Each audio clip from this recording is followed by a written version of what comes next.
আসসালামু আলাইকুম ওয়া রাহমাতুল্লাহি ওয়া বারাকাতুহু। আলহামদুলিল্লাহি রাব্বিল আলামিন ওয়াস সালাতু ওয়াস সালামু আলা আশরাফিল আমবিয়া'i ওয়াল মুরসালিন ওয়া আলা আলিহি ওয়া আসহাবিহি ওয়া মান তাবি'আহুম ওয়া দা'a বিদা'ওয়াতিহিম ইলা ইয়াউমিদ্দিন, আম্মা বা'দ।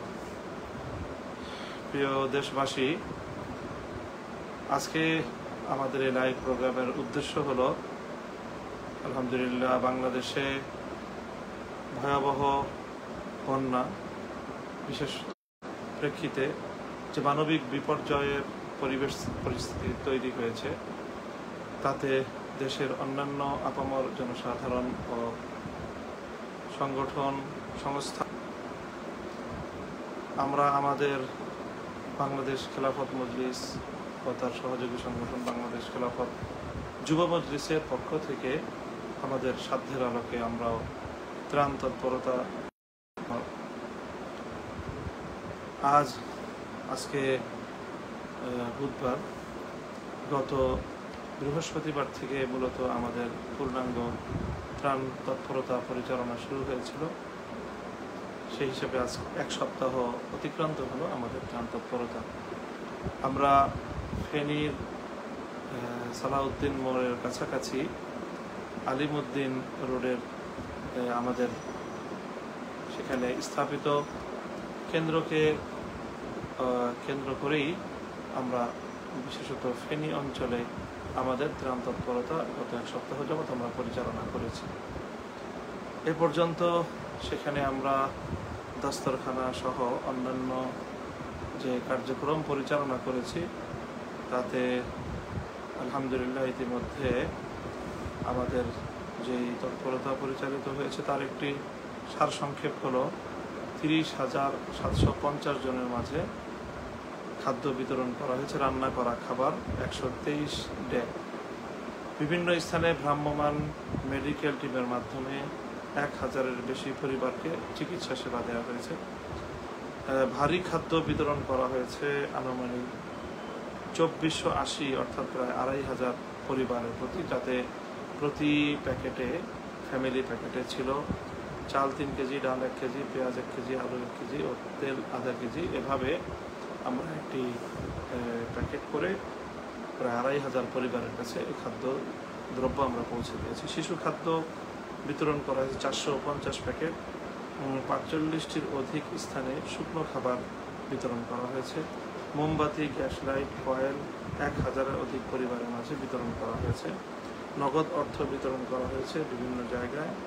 এছাড়া আগামীকাল লক্ষ্মীপুরে বিতরণের জন্য 500 ফ্যামিলি প্যাকেট প্রস্তুত করা হয়েছে, অর্থাৎ 3 কেজি চাল, 1 কেজি ডাল, 1 কেজি পেঁয়াজ, 1 কেজি আলু ও তেল সহ ইত্যাদি দ্রব্যাদি একটি প্যাকেজ তৈরি করা হয়েছে। 500টি প্যাকেট, যেটি ইনশাআল্লাহ আগামীকালকে লক্ষ্মীপুরের যেখানে এখন বিস্তীর্ণ অঞ্চল প্লাবিত সেখানে বিতরণ করা হবে। এছাড়াও 120টি পরিবারের মধ্যে একটি করে চুলা ও গ্যাস সিলিন্ডার বিতরণ করা হয়েছে।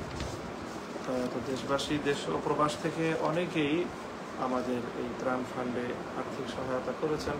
তাদের এই সহযোগিতা নিয়েই আমরা আমাদের ত্রাণ তৎপরতা পরিচালনা করেছি এবং ভবিষ্যতেও আগামী দিনেও আমাদের এই তৎপরতা অব্যাহত থাকবে ইনশাআল্লাহ। দর্শকদের সুবিধার্থে এবং আগামী দিনে যারা আমাদের সঙ্গে অংশগ্রহণ করে এই মানুষের সহযোগিতায় হাত বাড়াতে চান, মানুষের পাশে দাঁড়াতে চান, তাদের সুবিধার জন্য আরও কিছু পরিকল্পনা আমরা গ্রহণ করেছি এবং সেই পরিকল্পনার কথাগুলো আমরা আপনাদের সঙ্গে শেয়ার করছি, যাতে আগামী দিনে আমরা আমাদের এই কার্যক্রম পরিচালনা আরও ভালোভাবে করতে পারি। আমাদের গৃহ সামগ্রী বিতরণ করার একটি পরিকল্পনা রয়েছে, যাতে তোষক, বালিশ ইত্যাদি সহ 3000 টাকা প্রতি এক পরিবারকে আমরা গৃহ সামগ্রী বিতরণ করব। ঘর মেরামত করার প্রকল্প গ্রহণ করা হয়েছে, তাই 30,000 টাকা প্রতি একটি ঘর আমরা নির্মাণ করে দিব। এছাড়া শিক্ষা প্রতিষ্ঠানে আসবাবপত্র বিতরণ প্রকল্প, এক একটি শিক্ষা প্রতিষ্ঠানে 20,000 টাকা করে আমরা বিভিন্ন আসবাবপত্র বিতরণের প্রকল্প নিয়েছি। চিকিৎসা প্রকল্প রয়েছে। কৃষি খাত প্রকল্প, দরিদ্র কৃষকদের অনুদান 5,000 টাকা করে একজন কৃষক প্রতি আমরা অনুদান প্রদানের পরিকল্পনা গ্রহণ করেছি। এই আমাদের মোটামুটি পরিকল্পনা। এছাড়া আরও অন্যান্য পুনর্বাসনের ক্ষেত্রে যে সকল কার্যক্রম গ্রহণ করা প্রয়োজন রয়েছে আমরা সে সকল কার্যক্রম গ্রহণ করার চেষ্টা চালাবো ইনশাআল্লাহ।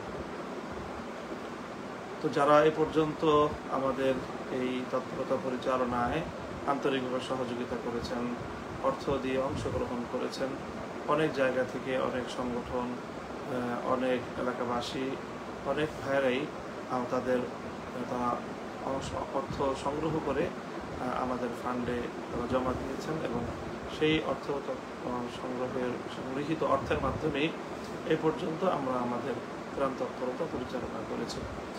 তো মোটামুটি এই পর্যন্তই আজকে আমাদের বক্তব্য। আগামী দিনেও ইনশাআল্লাহ আমরা এই তৎপরতা পরিচালনা করব। সেই সাথে আমি বাংলাদেশ খেলাফত মজলিস এবং খেলাফত যুব মজলিসের ছাত্র মজলিসের সারা দেশের নেতাকর্মীদের জ্ঞাতার্থে বলছি যে ইতিমধ্যে সেখানে আমাদের বেশ একটি উল্লেখযোগ্য সংখ্যক জনশক্তি দায়িত্বশীল কর্মীরা তারা কাজে নিয়োজিত রয়েছে এবং পালাক্রমে এই ধরনের দেশের সকল শাখা থেকে দায়িত্বশীলদের প্রতি আমাদের আহ্বান থাকবে যে আপনারা শাখা থেকে নিজেদের দায়িত্বশীল কর্মীদের দল সেখানে প্রেরণ করতে থাকবেন।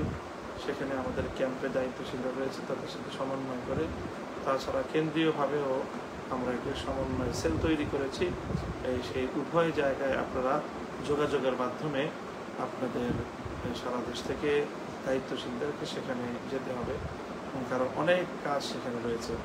এছাড়া আগামীকাল থেকে আমরা ঢাকায় মূলত প্যাকেজিং করার উদ্যোগ গ্রহণ করেছি।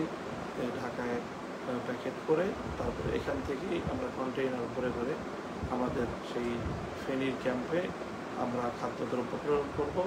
এরপর সেখান থেকে বানভাসী মানুষের, দুর্যোগগ্রস্ত মানুষের দ্বারে দ্বারে গিয়ে আমরা আমাদের সহযোগিতার অংশটুকু আমরা তাদের হাতে তুলে দেবো ইনশাআল্লাহ। তো সকলের কাছে দোয়া চাই আমরা যেন মানুষের জন্য আমরা কিছু কাজ করতে পারি, জাতি ধর্ম বর্ণ নির্বিশেষে দুর্যোগগ্রস্ত, দুর্যোগ কবলিত, বন্যা বানভাসী এই মানুষের দুঃখ দুর্দশার সময়ে আমরা যেন তাদের দুঃখ লাঘবে মানুষ হিসাবে আমাদের দায়িত্বটুকু আমরা পালন করতে পারি, সেই তৌফিক আমরা আল্লাহ রব্বুল আলামিনের কাছে কামনা করি এবং দেশবাসীর কাছে সেই দোয়া আমরা চাই। ওয়া আখিরু দাওয়ানা আলহামদুলিল্লাহি রাব্বিল আলামিন। আসসালামু আলাইকুম ওয়া রাহমাতুল্লাহ।